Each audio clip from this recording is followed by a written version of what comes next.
Welcome on to the Matchbook Champions League podcast. I'm your host, Daniel Hussey, and joined as ever this season by Mark O'Hare and Adrian Clarke. Eventful week end in the Premier League, but we're going to focus on the Champions League today. And the four games, we're going to try and mix it up a little bit, but obviously cover English teams as well. It's headlined by Barca versus PSG. We've got Monaco City, Galatasaray, Liverpool, and Atletico versus Frankfurt. We've got any other bets, long shots, and best bets. It takes 2 seconds. If you can, hit that like button wherever you're watching or listening, insights.matchbook.com for a full recap. And as ever, take advantage. If you haven't already and you haven't got a Matchbook account, this might be the push to get you set up because we have a Pod 50 offer. Bet £50 and get £50 worth in free bets. Full T's and C's available on matchbook.com/promotions. Guys, let's get straight into it.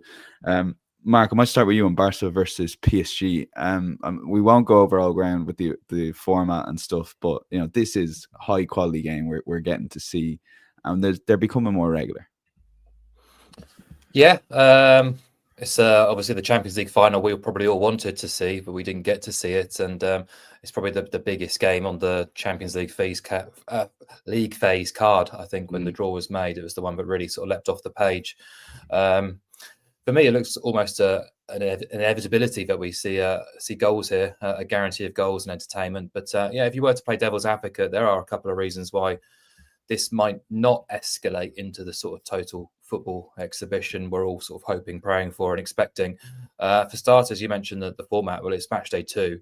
Are Hansi Flick and Luis Enrique really going to go all out at this stage of the tournament? Maybe, maybe not. Do they know a different way? Probably not. So, yeah, it should be goals. It should be entertainment. But more importantly, I think there's injuries on both teams. Barca's have cleared a little bit. Lamine Yamal came off the bench and played a starring role against Real Sociedad on Sunday, but Rafinha's missing. The goalkeeper Joan Garcia's out. There's a few other players missing as well off the top of my head. But PSG look to be in worse shape than Barca. No Dembele still, no Doué, no Marquinhos. Bradley Barcola did come off the bench at the weekend, but Kvaratskhelia came off at half-time, which looked like a hamstring injury. They seem confident in Vitinha being fit, even though he came off early. Fabian Ruiz and João Neves should be okay, but there are doubts over their availability too as well. So that's your midfield three. I expect at least 2 of those to start, probably all 3.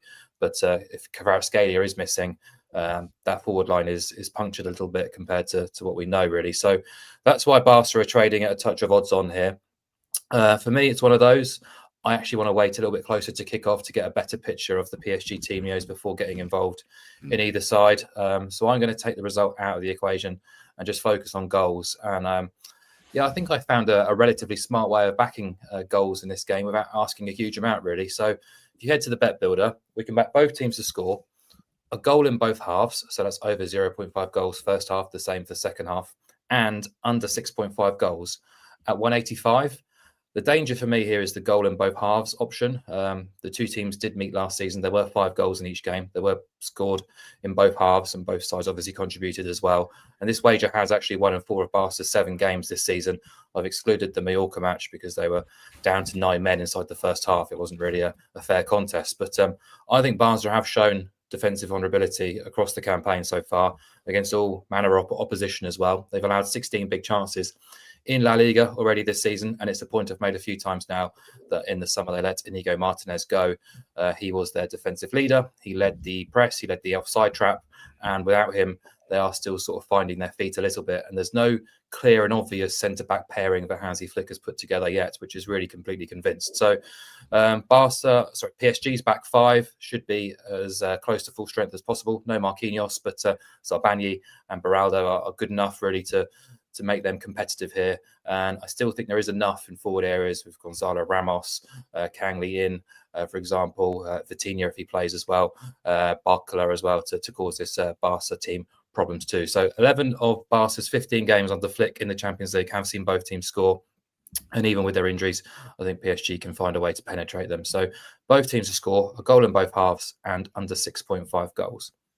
Okay, head to the bet builder, as Mark said, and if you're doing the goals both halves, that's over 0.5 first half, over 0.5 second halves. Took me way too long to figure that out earlier before we started recording. Adrian, Barcelona, we touched on the prices. Mark touched on there a little bit odds on at 195. You're happy to take a swing at that? Yeah, I mean, I absolutely agree with Mark, though. I think my advice would be wait till the team sheet lands, because my tip here, which is just Barcelona on the nose, is very much done with PSG's injury crisis in mind. No Dembele, no Marquinhos. I mean, the things I was reading was that it was maybe they were maybe more doubtful about João Neves or Doué or Kvaratskhelia. I'm not sure about Vitinha, but that's a lot of really good players out. And do they really want to risk it too much for a match week 2 game? That's where I'm coming from. I'm thinking Luis Enrique is thinking, well, we've got plenty of time to make things up in the league phase. We'll get ourselves through like we did last year anyway. Do I really want to take a chance on these players if they're not right? So that I would be thinking like that if I was in his shoes as a manager, which is obviously a negative, I guess, in terms of the league phase and the way that the format works. Yeah, I just think that they're catching PSG at a good time. Did lose to Marseille, didn't they, a couple of weeks ago? Beat us there at the weekend. But I just don't think they're in the best spot. Barcelona definitely are the entertainers, aren't they? They'll give up chances. Mark's talked about that. But the forward guys are pretty sharp, aren't they? And I think Lamine Yamal coming back, will be eager to make a big impression, I think, in this season's Champions League, especially after sort of just missing out on the Ballon d'Or to Dembele. So it's a chance for him maybe to really sort of showcase himself in a huge game with Dembele likely to be missing. And at Barcelona, there'll be, for those that were there, was it in April 2024 that, they got pumped 4-1 at home by PSG. In fact, the last 2 times PSG have played against Barcelona away, they've won 4-1, which is remarkable, really. So there's a bit of payback there as well. Lewandowski's in good form, and Barca have scored at least twice in all but one of their 8 games this season. So they're functioning pretty well going forward. So I just think it will be a game of goals. I think both teams will score. I think Mark's right. But looking at the 2-11s, I'd back Barca on this occasion to maybe outscore PSG. Okay, that's 195 Barcelona to win for Adrian. We'll combine the two for our £10 money back podcast bet builder this week. So if you put in Barcelona to win and both teams to score, but also under 6.5 goals, that combines the two guys' selections, and you're getting a 3.1 shot there with a lot of correct scores on side. So you'll get that free bet within 48 hours. Moving on to the second game we're going to cover, Monaco versus Manchester City. Adrian, might throw this back to you. City left it late in terms of looking impressive on scoreline, that is, against Burnley, who definitely made a good account of themselves. Yeah. But are City slowly getting themselves back to a little bit of form? Or? Yeah, they're getting there. Yeah. I was really impressed with their defensive effort at Arsenal. I thought they definitely showed improvement. I quite like the combination of Diaz and Gvardiol at centre back. I think they should probably just stick with it. Obviously, Rodri missed at the weekend, probably saved for this game. Well, we don't know. He complained about a problem with his knee, didn't we? So that's mildly concerning. I kind of feel like individuals are shining for City without them really clicking as a team. Like Doku, for example, is absolutely flying at the moment, isn't he? I just think he's so hard to contain. I just wouldn't want to mark him at all. He's got that skill, but also amazing strength and speed. Haaland's in great nick. Foden's playing pretty well as well. But as a unit, are they flowing? I'm not sure they are. And well, who's he going to pick, Pep Guardiola, for this game? That's always the concern for me.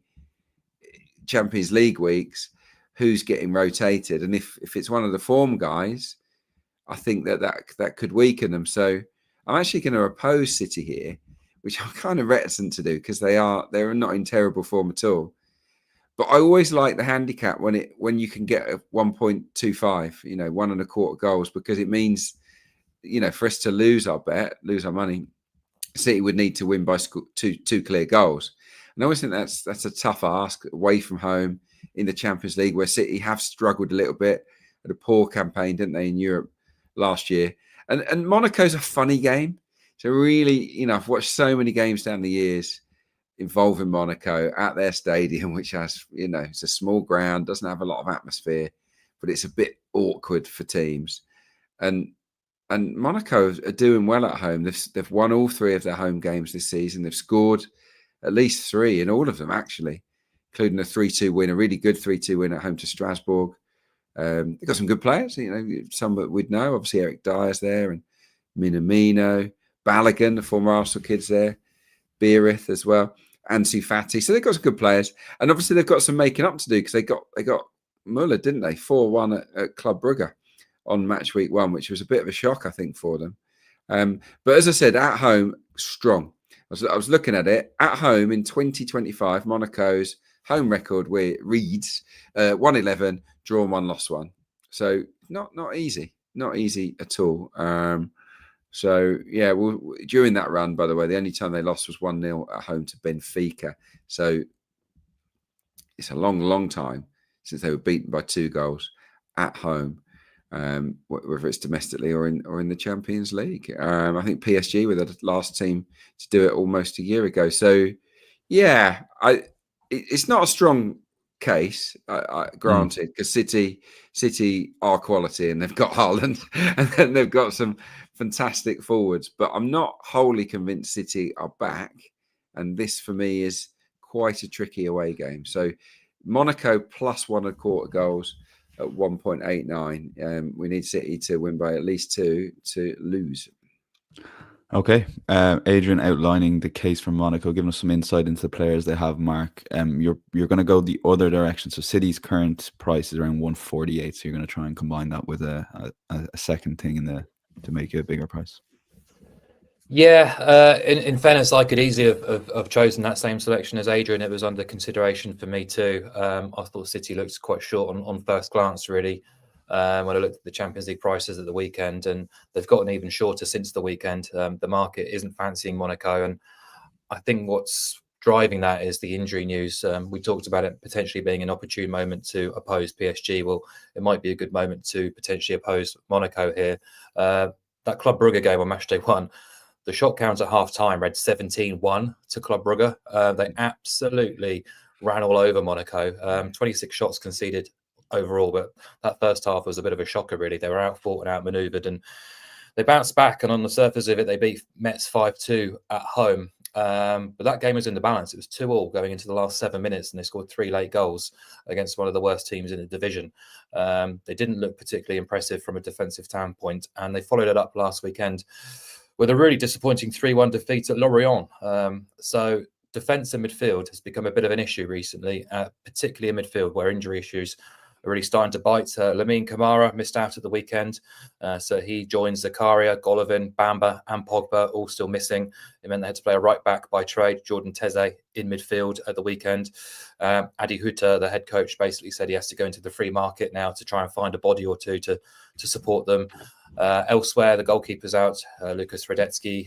The highly rated forward, Akliouish, was ill at the weekend. He should be back, but might not be 100%. So, yeah, maybe City are going to Monaco at the right time. Their performances since that second half debacle at Brighton have been reasonably good. I don't think they've been absolutely fantastic, but they've not really been pushed by the Arsenal match. They saw off United fairly comfortably, had the early red card go in Napoli's direction, so that game was a lot more comfortable than perhaps it could have been. The Arsenal game was a real strange one with how they approached it, and then Burnley at the weekend. But yeah, I agree, when Gvardiol and Diaz are starting at centre-half, they do look a lot more solid. I think a bit more gettable around the fullback areas at the minute, and the midfield balance still requires a bit of work. But yeah, I guess Monaco have the potential to put them under pressure. That would be my only sort of concern really here. And how much control they get, well, they'll probably have to be restricted to counters and transitions. But I did consider both teams to score. That was another option here. But ultimately, I've gone for City to win and under 4.5 goals at 188, which I think is a reasonable price. Increase on that 148 on City just to win on the nose. As Adrian says, Benfica won twice here last season. PSG won here last season. Barcelona gave them a very good game despite playing with 10 men for about 75 minutes of that match as well. So, yeah, City not always convincing on their travels in Europe, but perhaps this is a good time to play Monaco. So definitely not my strongest bet or opinion this midweek, but I'll probably leave this game alone from a personal perspective. But in terms of the podcast, I've put up City to win and under 4.5 goals at 188. Okay, proceed with caution, the theme from both Mark and Adrian on Monaco versus Man City. Let's see if it's any different for Galatasaray versus Liverpool Tuesday night. Adrian, start this back at you. I mean, Palace were so good, particularly in that first half. Concerns for Liverpool, or are you expecting them to respond here? I do think they've probably got enough to win the game, but yeah, definitely concerns. I mean, they could have got beaten in almost most of the games, or certainly drawn most of the games they've played so far this season. Palace in that first half tore at them, didn't they? Didn't have a lot of the ball. They had a shot, right? I love this stat. They had one shot every 11 accurate passes. Crystal Palace. So, didn't have to make many passes to break through Liverpool, who I thought looked a bit vulnerable, really. Centre halves don't look completely comfortable to me at the moment. Look, they're coming up against a Galatasaray side that does score goals, concedes goals, but they'll always be worth a few, especially on home turf. So where am I at with this game? I think Liverpool are a class apart, and they should have enough. And I want to pair it with both teams to score, because the price is fantastic for me. 2.92. It's quite a nice jump from Liverpool on the nose to just including both teams to score. Anyone that's watched Liverpool of late will know that they've been very vulnerable. Teams have been able to carve out chances against them. The only team that really didn't do a lot against them was Arsenal, but Liverpool went super defensive that day, and they didn't play their usual game. I think they'll go to Galatasaray and sort of back themselves, really. Galatasaray have won, they're walking the Turkish league at the moment. They're doing really, really well. They've won all their games. Not lost at home since August 2024, Galatasaray. But they come into this one with tails between their legs, because they got stuffed 5-1 by Eintracht Frankfurt, didn't they? Which was a bit embarrassing, especially because they got some, got some good players. You've got Gundogan's there, and Sané, and Yilmaz, Icardi's involved. So, got some good talents, but they were annihilated really in that game. So I think they'll be looking to make amends in front of their own fans, looking to take a famous scalp. And if I was in Galatasaray's, dressing room, I'd be saying, right, we can get at this lot. We can create chances. Let's put them under a bit of pressure. So, I think this will be a really fun game. Really fun game. Both teams to score has landed in 11 straight European ties for Galatasaray. Not really been in the Champions League. I think they've been in the Europa League a lot more often in recent seasons. But 11 straight games, both teams to score has landed. They almost always score. They almost always give up chances and goals. So, I think it'll be like that again. But Liverpool, because of their class and firepower, I back them to get the job done. So Liverpool, both teams to score 2.92. Okay, that's a jump, as you touched on, from 171, Mark, and you're happy to get on board with that as well. Yeah, definitely. I think this will be hyped up as a sort of welcome to hell. Istanbul being a very difficult place to go. All the old cliches of going away to Galatasaray will be trotted out. I'm not convinced those cliches still apply to today's football. I think if I was a Liverpool supporter, I'd be relatively confident we can go to Galatasaray and get a good result, because whilst they might dominate domestically in Turkey, too often now going into Europe, they tend to wet the bed a little bit. And we saw that on Matchday 1. It wasn't really a 5-1 game against Frankfurt. 2 goals were own goals, but even still, the way in which they collapsed defensively, we've seen it all before, really. They were 3-1 down at half-time despite taking the lead, and they just fell apart, really. And Eintracht were clinical. They were professional. Well, Liverpool will be even more clinical than Eintracht were. So I just think Galatasaray have a tendency to be quite headless, quite reckless. And we've seen it so many times in Europe now. They're winless in 7 European games, but it's the defensive record that really just causes huge concern against a team like Liverpool. They've conceded 2 goals or more in 9 of the last 10 European games, including 3 goals or more on 4 occasions. Even in Istanbul, they've shipped at least 2 goals in 8 of the last 10 home European games, at least 3 goals on 4 occasions. And they may have scored 2 goals or more themselves in 8 of those. But let's not forget, as Adrian says, the majority have come against lesser tier opposition. So the likes of AZ Alkmaar, Dynamo Kiev, Elfsborg, Spurs, Sparta Prague, similar sort of teams like that. Liverpool are a cut above those. And whilst the majority of their away work in the Champions League last season came via 1-0 scorelines, I just think their firepower will be too good for Gala here. They'll score at least twice and should win the game. So that creates opportunities. And I did originally look at Liverpool to win and over 1.5 goals. Looks a pretty solid option, but that leap to 2.92 for including both teams to score stands out. Liverpool have won 7 games this season. 5 of those have seen both teams score. If you include the Community Shield, 7 of 9 overall have seen both teams score. And I'll take the Galatasaray stats even further. 21 of the last 23 European games have seen both teams score, including 13 of 16 at home. This wager won when Bayern and Barca came to town in previous Champions League campaigns. And I think at this price, it's well worth a decent interest too. Okay, more confident shout with the price. I value that is at 292 for Liverpool to win and both teams to score in Turkey. Mark, we picked this game, Atletico versus Frankfurt. Doing a bit of study there, was looking up. Obviously, Atletico won 5-2, well documented against Real Madrid. But Frankfurt's last 3 games, they beat Galatasaray 5-1, as was mentioned in this podcast. Lost 4-3 and have won 6-4. I hope you made a few quid backing some goals in those games, mate. Yeah, I was on over 9.5 goals in the last one. Yeah,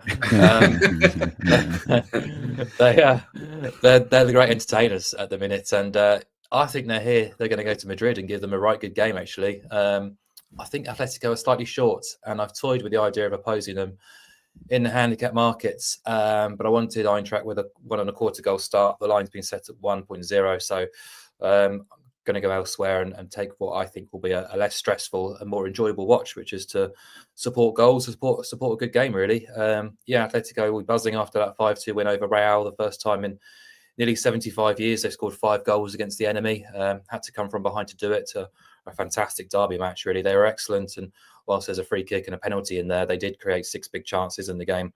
Won the shot count quite convincingly and dominated almost every facet of that match, which was a much needed performance from a team who had been sort of misfiring so far this season. They'd taken the lead in every La Liga game, but they'd won just 1 in 5.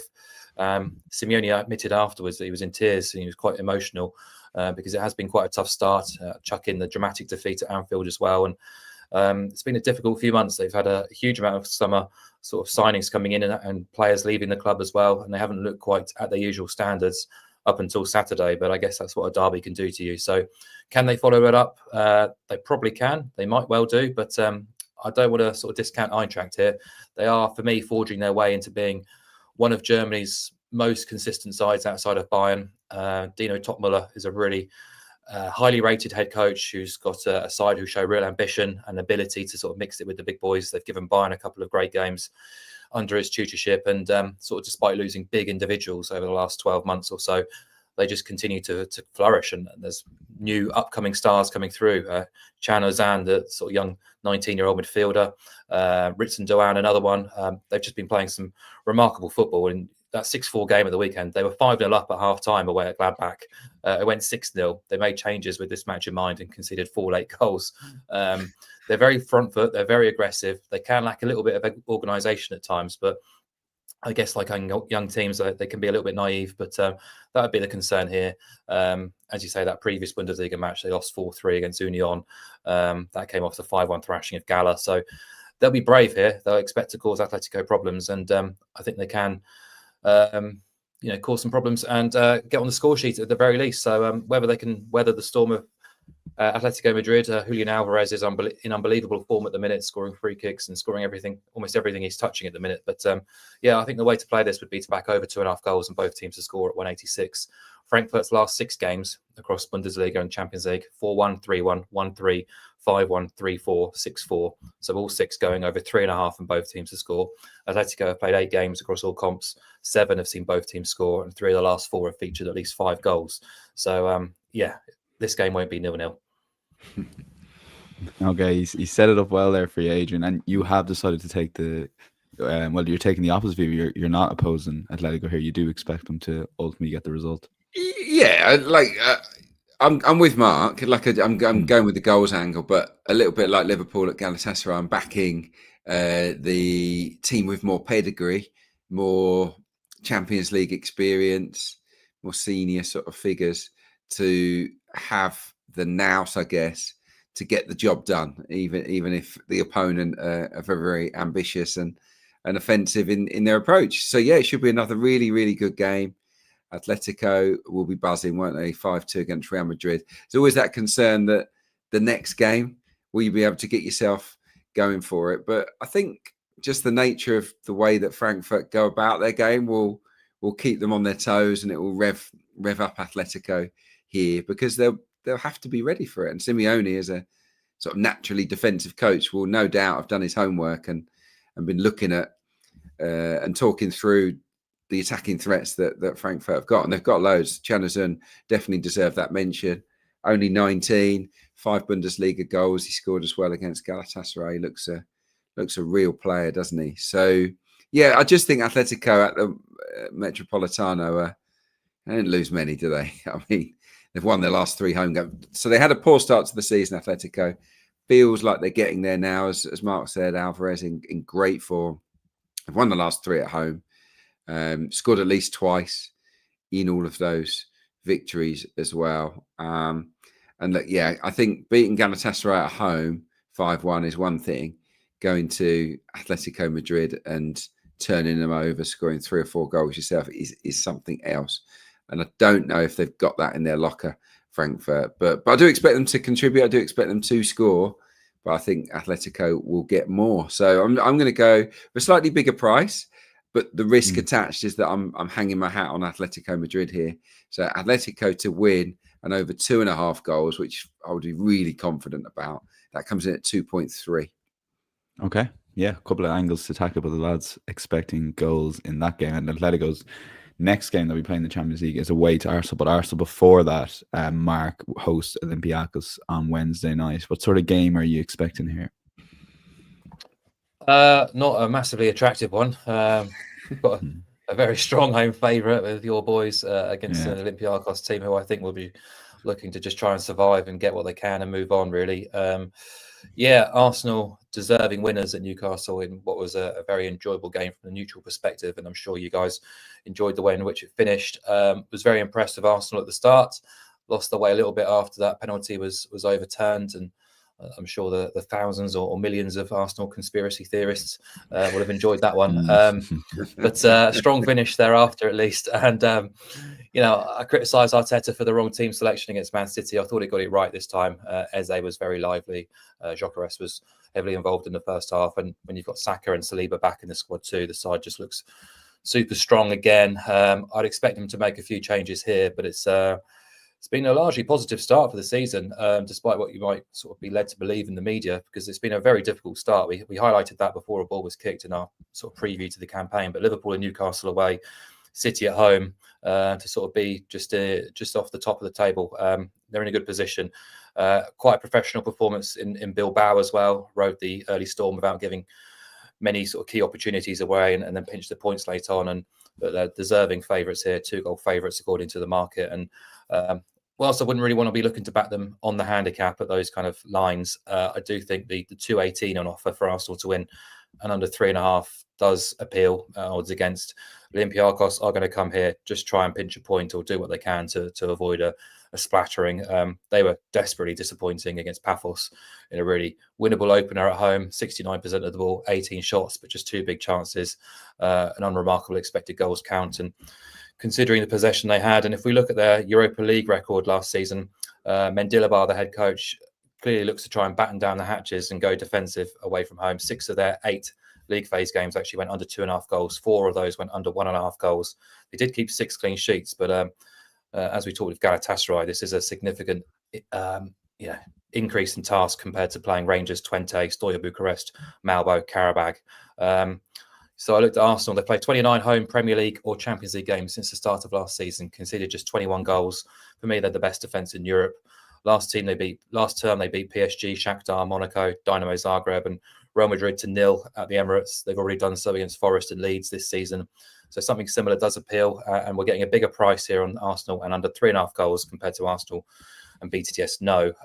So 14 of those 18 home wins in the Champions League or Premier League since the start of last season came alongside under 3.5 goals compared to 13 of the 18, which came to 0. And Olympiacos have failed to score in 6 of 11 away European games. And this is their toughest test by a distance since 2021, when they also lost without scoring at Arsenal. So expecting something similar this time around. So 1-0, 2-0, 3-0, 2-1. We've got on our side, it's 2.18. Yeah, someone who sat through the Olympiacos Pavos game. It was an early kickoff, so there was nothing else on. They were never scoring there, Mark. So I like the under angles there, and a couple of impressive teams Matchday won, particularly Karabag getting that win, and Sakin ended up getting Jose Mourinho in there for Bruno Lage. you like them against Copenhagen, or you're liking the goals angles here? Yeah, I think this could be a sneakily good game, actually. I obviously opposed Karabag when they went to Benfica and was counting my winnings, really, when Benfica stormed into a 2-goal early lead. But I don't think anyone in world football saw Karabag coming back and stealing that game 3-2 in Lisbon. A remarkable result. And it does give them something to play for now, especially against Copenhagen. This game becomes quite significant for both teams. Last season, 11 points got you into the top 24. It was 10 points in the Europa League. So with 3 already on the board, there's an opportunity for Karabag to do something quite incredible. Hosting Copenhagen, that's not the toughest of tests compared to others. Copenhagen did hold Leverkusen in a quite an enjoyable 2-2 game, actually, in their opener. They also get to host Kairat later in the competition. So both sides will know how big this match could be for them and their potential qualification potential. And I think there's a real chance that this game could be quite enjoyable because it's pot 4 versus pot 4. Both teams will be targeting it. Copenhagen are favourites to win here. I'm not really buying into that. It's a 7-hour flight from Denmark, and this just looks a bit trappy, a little bit awkward, especially as they've been conceding goals quite regularly this season. Just 2 clean sheets in their last 11 across the league and Champions League. So, I think Karabag can score here, and I think they can be competitive. I might be miles off with this, but just considering the circumstances, I think surely both teams will take a front foot, aggressive, attacking approach here, knowing it's a fantastic chance to get points on the board. They earn millions for just winning a game in this competition, so there's no reason for them to be standoffish and sit back. I think there's a great opportunity to get points on the board. So I'm going to engineer a little bet builder here, which is Karabag to score and over 3.5 cards, which comes in at 175. The Dutch official, I'll butcher his surname, but it's Serdar Gojbuziek is the referee. He's had 4 cards or more in 8 of 9 across all comps this season, and 7 of his 8 Champions League matches when you exclude qualifiers. His 6 games in this competition over the last 2 seasons have brought about 5.83 cards per game on average too. So, massive match for both teams. So I think it'll be quite enjoyable, actually. Okay, yeah, that's over 1 goal for Karabag. Sorry, over 0.5 goals and over 3.5 cards. We're going to have the rematch of Jose at Chelsea. Adrian, a lot of narratives here, but you do like goals. Yeah, I just think that this could be a really interesting game. Obviously, it's been spiced up by the fact that Jose returns. And look, I think he knows he hasn't got a great defensive unit yet. It's very early days. They've had a little upturn since that Karabag defeat, and since they've brought him in, he'll stabilise things a little bit, but still been conceding goals. And I don't think he'll have had time to really get stuck into the players enough to go to Stamford Bridge with confidence that they'll be able to keep a clean sheet. And look, not many teams do keep clean sheets at Stamford Bridge. I was talking about this ahead of the Chelsea-Brighton game in the last show. Just twice since the start of last season have Chelsea failed to score in any match at Stamford Bridge. And that was the first match of each season. City last year and Palace this year. So they almost always score. So that means for me, Benfica have to come with a little bit of attacking intent as well. And I've got to be honest, I really don't rate Chelsea's defence very highly. I don't even think when they're all fully fit, they're brilliant.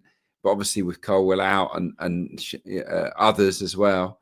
I know Chalobah got sent off the other day, but it did expose how light they are. They're just light on experience, aren't they? They don't have much nous in those defensive areas. Obviously, Cucurella's got plenty of it, but he spends a lot of his time in midfield, really, doesn't he, in truth? So I think you can't trust Chelsea to keep clean sheets at the moment.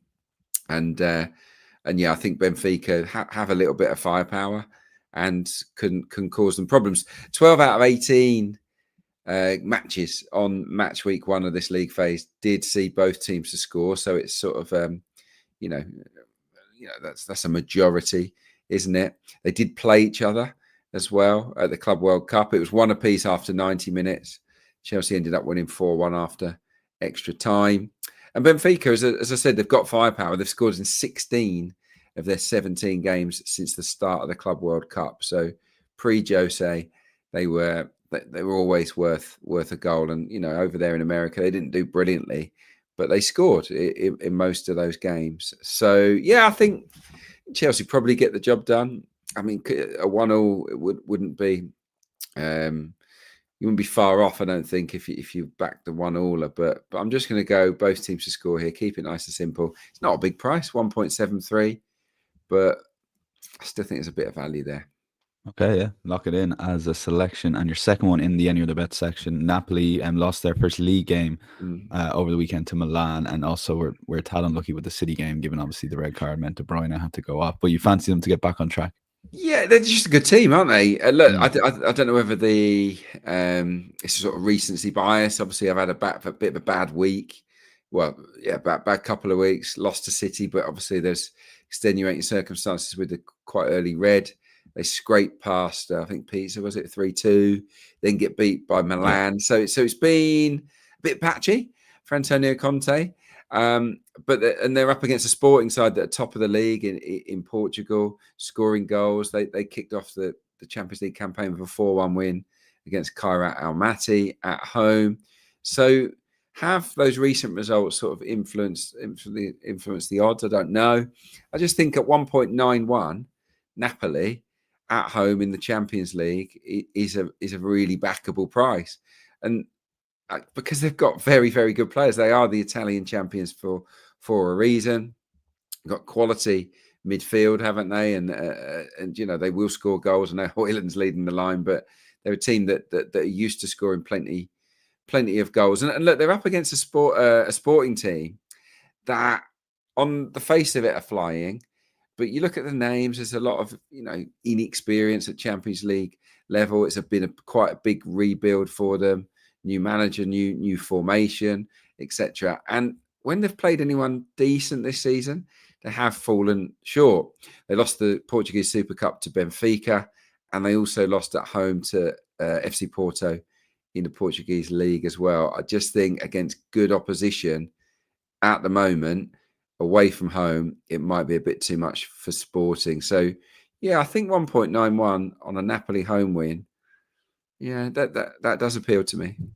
Okay, yeah, let's lock in those selections. And insights.matchbook.com, by the way, a full recap of all the guys' picks. Now, in fairness, the most confident selection mark of the four, for you anyway, it seemed, was Liverpool, both teams to score. So you are going to move that into the long shots, but at an undercards angle here. Is this another Anthony Taylor out there in Europe? Yeah, he's the European Anthony Taylor. But first of all, there was 18 league games on match day 1. 5 of those 18 matches in the Champions League produced under 1.5 cards, 28%, so nearly a third, which is quite surprising. Obviously, a very small sample, so can't read a huge amount into that. So we'll have to wait and see if that sort of trend continues. But in terms of this match, Clement Turpin is officiating, the French official who struggles to get his cards out at the best of times. And if you look at his last 8 Champions League games last season, 7 of those went under 3.5 cards. In 5 of those fixtures, he gave a maximum of 2 cards. Gala had just 1 card in that 5-1 defeat at Frankfurt. Liverpool's match of Atletico produced just 3. So, we'll follow Liverpool and both teams to score in with under 3.5 cards here, which boosts the price to 4-1, 5.0, which I think is well worth a look. Okay, let's lock it in. And Adrian, I'm liking this one because, as I said, I did the hard yards and sat through the 90 minutes of Pavos parking the bus. I'm not sure if David Luiz is back. He did go off injured, but they did look a solid unit, which I guess is some angle into maybe back in Bayern, but an unders angle too. Yeah, I did. I remember you saying that on the WhatsApp group they've got some dogs in their team or something like that. Paphos. I mean, they are, they're hard to break down. There's no doubt about that. They're the big fish in Cypriot football, but on the continent, the reason they're in the league phase, the reason that they got a good result first up away to Olympiacos with 10 men, is because they're really good out of possession. This is a huge night for Paphos, isn't it? It's small ground, pokey. It'll be absolutely rammed, and they welcome the mighty Bayern Munich. They're going to try and make it really uncomfortable, aren't they, for Bayern Munich, who are 1.15 shots to win the game. So pretty much unbackable in terms of picking Bayern to win the game on its own. But if you think it's going to be like one of those international games, we've seen it a lot in national team football, haven't we? Where you go away to a really awkward place and it's a bit scrappy and they make themselves hard to beat, and you have to just grind it out, and you take the 1-0 or the 2-0 and you get out there. I can see something like that unfolding here. I can. And the jump from 1.15 on Bayern Munich to win to 4.5 for them to win and under 2.5 goals, it makes this an appealing long shot to me. Obviously, you're putting all your eggs in the 1-0, 2-0 basket. And I can see it because they'll defend for their lives. They'll play with great pride in this match. It could be awkward, especially if Bayern don't get an early goal. If it's an early goal, it could be a very different game. Of course it could. That's the risk with any long shot like this. But if it stays 0-0 for a while, Bayern might take the 1-0 and move on. 6 of Pafos's 7 games in the Champions League, because they've obviously had to play a few qualifiers. 6 of their 7 games in this competition this season have been under 2.5 goals. They've got here on the back of a really solid defence. So yeah, it's worth a little cheeky one. Bayern to win under 2.5, 4.5. If you're on the Matchbook app or website, just go to the other tab. You'll find that there, and plenty of options there on other alternative goal lines too. And best bet time, marking goals for Atletico Frankfurt again. It was another strong case, and we're sticking with this for best bets. Yeah, I think this might be one of the best games on the coupon this midweek. I'm hoping so anyway. On the Matchbook Exchange, we can back both teams to score on the nose here at 175, and that's good enough for me. Frankfurt, 6 games. I read out their result across the Bundesliga and Champions League: 4-1, 3-1, 1-3, 5-1, 3-4, 6-4. So 36 goals, 6 goals per game on average, all 6 going over 3.5, and all 6 seeing both teams score. And they're playing an Atletico side who've played 8 games across all comps. 7 have seen both teams score. 3 of the last 4 featuring 5 goals or more. 28 goals in total, 3.5 goals per game on average. Expected this to be trading around about 1.6. Atletico really aren't those defensive dogs that we've become to sort of know and love under Simeone in previous years. They've transformed themselves in the last sort of couple of years. They're much more forward thinking now. They're very much a bit more dodgy in defence these days. If you look at the market, over 2.5 goals is trading at 163.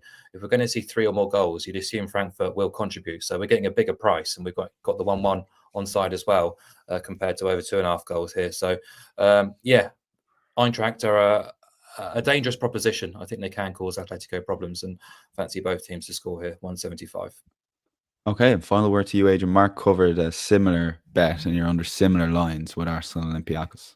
Yeah. I think this one has the feel of a sort of Arsenal getting the job done in quite a professional manner at home to Olympiacos. A bit of revenge there. They did get beat by them.